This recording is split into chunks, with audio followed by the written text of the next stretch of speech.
Сәлем достар, менің арнама қош келдіңіздер. Бүгін біздер есептер шығарып үйренетін боламыз. Ең бірінші есеп бізге натрий нитратының массасы берілген молекула санын анықтау керек. Белгілі өзіміз білетін формула, яғни ол жағы зат мөлшері бойынша негізгі формуламыз n бөлінген na. Бұл жердегі na тұрақты шама. Осы жерде біз формуланы түрлендіретін болсақ, яғни бұл жерде атом санын анықтау керек болғандықтан, мынау n-ді табамыз. Сол кезде ню көбейтілген na. Ню дегеніміз зат мөлшері, немесе бұны n деп белгілеуге де болады. Ал есебімізді әрі қарай шығарамыз. Ең бірінші біз берілген осы формуланың mr-ін тауып аламыз, яғни молекулалық массасы. mr-і бізде натрий NO3-тің mr-і бізде бұл есептеп шығаратын болсаңыз 85 грамм бөлінген моль.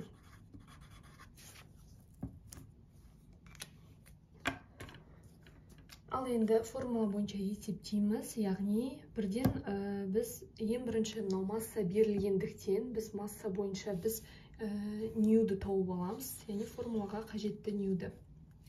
Сол кезде массасы бізде 34. 34-ті бөлеміз 85-ке. Яғни мынау mr-іне. Сол кезде бізде 0,4 моль болады. Әрі қарай біз атом санын анықтайтын болсақ, атом сан бойынша мына формулаға қоямыз. Сол кезде мынау мольді 0,4 көбейтілген na. Na-ның мәні тұрақты 6,2. Оның 23 дәрежесі тең болады 2,408. Оның 23 дәрежесі. Неге? Яғни жауабы атом саны, яғни молекула саны 2,408 көбейтілген 23 дәрежесі. Ал достар, біздің екінші есебіміздің берілген осындай, яғни натрий карбонаты берілген. Осы натрий карбонаты ерітіндісінің 200 граммы және 4,5% ерітіндісі берілген. Осы ерітіндінің құрамындағы судың массасын анықтау керек. Яғни оны пайдаланып шығару үшін біз өзіміз білетін ең қарапайым формула масса еріген зат бөлінген масса ерітінді формуласын пайдаланамыз. Яғни осы берілген негізгі формула бойынша. Ал енді біз мәндерді формулаға қойып шығатын болсақ, яғни бұл жерде омега дегеніміз. Яғни бұл жерде омега дегеніміз бұл массалық үлесі, яғни 4,5%. Бұл жерде еріген затымыз X деп аламыз. М ерітіндіміз бізде 200 грамм. 200 грамм көбейту 100%. Осы жерде пайыздар қысқарып кетеді. Сол кезде 100-ді X-қа көбейтіліп кетеді. Сол кезде теңдіктің екі жағына X-ті бір жағына сандарды өткізіп аламыз. Яғни сонда бізде 100X тең 900 болады. Яғни 100X 4,5-ді 200-ге көбейткенде 900. X-іміздің мағынасы 9-ға тең екен.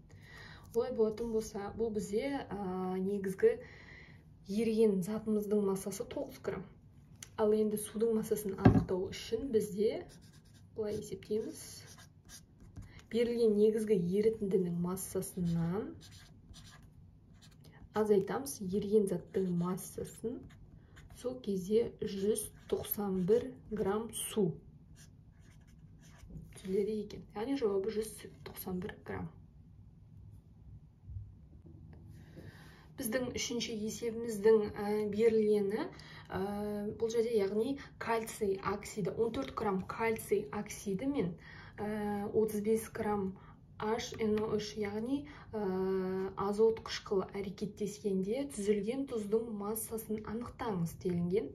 Яғни әрекеттескенде сөздерінен байқасаңыз, бұл жерде реакция теңдеуін жазу міндетті болып табылады. Яғни реакция теңдеуінсіз сіз есепті шығара алуыңыз қиындау болады.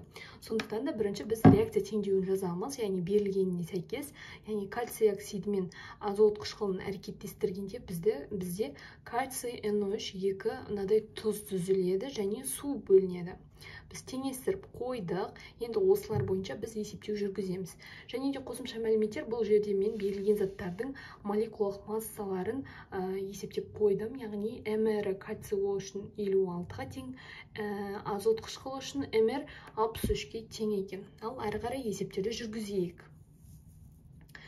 Яғни бізде ең бірінші бұл жерде біз массалары берілгендіктен біз зат мөлшерлерін әр зат үшін тауып алатын боламыз. Яғни бізде қарапайым біздің зат мөлшерін табатын формула масса бөлінген М-ге. Яғни масса дегеніміз берілген заттың массасы, ал М дегеніміз кәдімгі мр молекулалық массалары. Сәйкесінше кальций ионының зат мөлшерін табу үшін 14-ті бөлеміз 56-ға. 14-56 бөлгенде 0,25 моль болады. Екінші, HNO3-тің зат мөлшерін табатын болсақ, сол кезде бізде, яғни оның массасы 35 грамм, 35-ті бөлеміз мр 63. Сол кезде бізде 0,56 моль зат мөлшері шығады. Ал енді, достар, осы жерге мән беретін болсақ, бізде 2 моль шығарылды. Енді бізде тұздың массасын табу үшін бізге зат мөлшері керек. Яғни қайсысын алам деген сұраққа былай жауап берер едім. Яғни сізде шыққан 2 мольді салыстырасыз. Яғни қайсысы кіші, сол бойынша есептеу әрі қарай жүргізіледі. Яғни бұл жерде салыстыратын болсақ, екеуінің мәні 0,25, 0,56. Әрине 0,25 кіші. Сондықтан да осы бойынша біз есептеу жүргіземіз. Ең кіші мән бойынша есептеу жүргізеді екенбіз. Сол кезде бізде тұздың массасын анықтау үшін, яғни кальций NO3 2 тең осы кіші алынған зат мөлшерін 0,25-ті көбейтеміз, оның осы тұздың мр-не көбейтеміз. Яғни бізде алдын ала есептеп қойған бойынша мәні 164-ке тең болды. Сол кезде екеуін көбейткен кезде бізде калькулятор бойынша көбейтеміз. Сол кезде 41 грамм тұз